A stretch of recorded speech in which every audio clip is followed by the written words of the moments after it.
Hey, salut à tous, bienvenue sur la chaîne Origin Hans pour cette nouvelle vidéo. Alors aujourd'hui on va encore parler un petit peu matos avec un de mes produits que vous retrouvez sur la boutique évidemment. Donc c'est le Formicarium que j'ai appelé le Formicarium Tropical. Donc le Formicarium Tropical il est ici. Alors on part sur la base habituelle, à savoir un aquarium de 25 cm, 15 de large, 15 de haut, donc un petit format assez pratique pour mettre sur des étagères ou sur le bureau ou autre. Avec au-dessus de cet aquarium un couvercle usiné sur mesure en polycarbonate ou plexiglas. Donc ce couvercle dispose d'une petite trappe grillagée qui permet d'accéder évidemment à l'intérieur du terrarium. Donc là on est sur une petite grille en inox, c'est l'inox qui est soudé directement sur le plastique. Donc là on est sûr que ça bouge pas, il n'y a aucune évasion possible, même pour les toutes petites espèces à travers ce treillis. Mais ça laisse passer suffisamment d'air en tout cas. Donc on a la petite trappe amovible, on a un trou en 16 mm qui vous permettra de connecter un nid supplémentaire, une aire de chasse ou d'autres volumes à votre premier nid. Et dans la partie, pour ce qui est de la décoration, la partie aire de chasse de ce Formicarium, la particularité c'est qu'on a ici un décor qui est fait avec de la résine et un mélange de tourbe et de Moss Mix. Alors le Moss Mix c'est quoi? Le Moss Mix c'est de la mousse broyée, déshydratée et broyée, qui est mélangée en fait et des spores, qui est mélangée à la tourbe et qui va être donc collé à la résine sur ce terrarium. L'intérêt c'est quoi? Outre le fait qu'on obtient un visu qui est relativement naturel d'aspect tel quel quand il est sec, c'est un support qui vous permet, à partir du moment où vous allez régulièrement humidifier ce support par vaporisation, vous pouvez très bien envisager de cultiver des petites plantes là-dessus. Alors évidemment on ne va pas mettre un arbre là-dedans, mais des petites...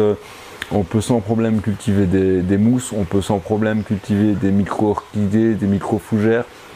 Donc là en cherchant un peu, vous allez voir qu'il existe pas mal de plantes avec des dimensions très réduites qui peuvent correspondre à ce type de terrarium.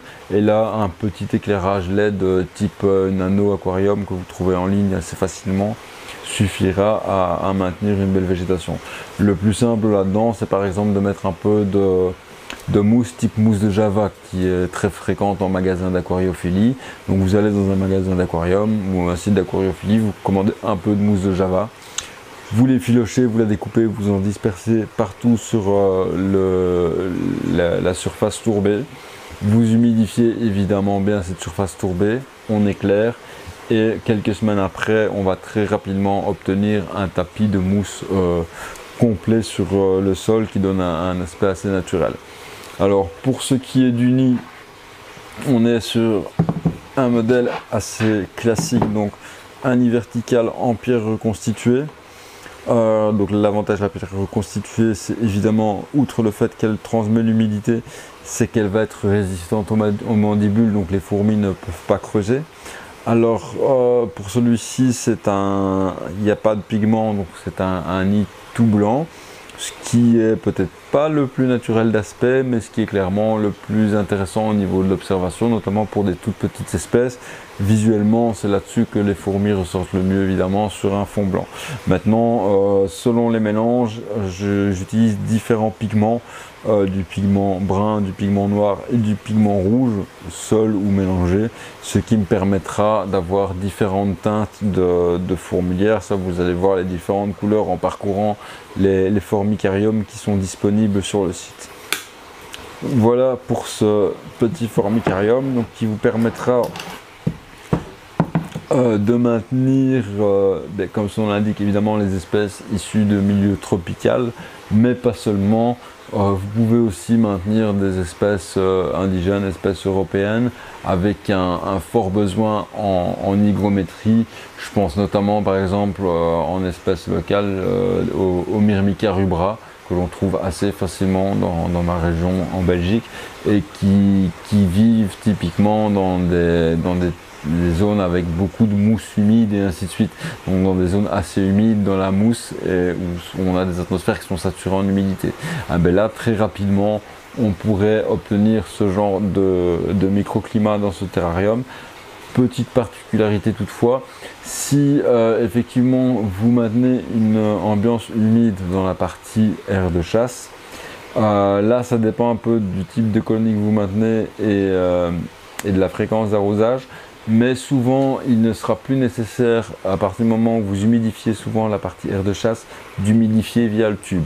Donc là c'est un peu à vous de gérer selon les besoins de vos colonies et selon votre rythme d'arrosage. Mais il est tout à fait possible qu'en humidifiant régulièrement la partie aire de chasse du nid tropical, vous n'ayez pas besoin d'humidifier le nid. Donc là, à voir un peu selon votre espèce, mais c'est à prendre en compte évidemment. Si on humidifie cette partie-là, on va lever le pied sur l'arrosage au niveau du tuyau, sinon on va vraiment saturer le nid en humidité et on va avoir de la condensation à l'intérieur, ce qui n'est pas le but non plus. Voilà donc pour ce qui est de la présentation de ce petit formicarium tropical que vous retrouvez évidemment en lien sur le lien ici dessous pour atteindre la boutique. Vous trouverez sous la vidéo toujours les différents liens qui vous mèneront vers le blog, vers la chaîne Tipeee si vous décidez avec grand plaisir de nous soutenir. N'oubliez pas comme d'habitude de liker, de vous abonner et de partager un maximum les vidéos. Ça ne vous coûte rien et ça nous aide beaucoup.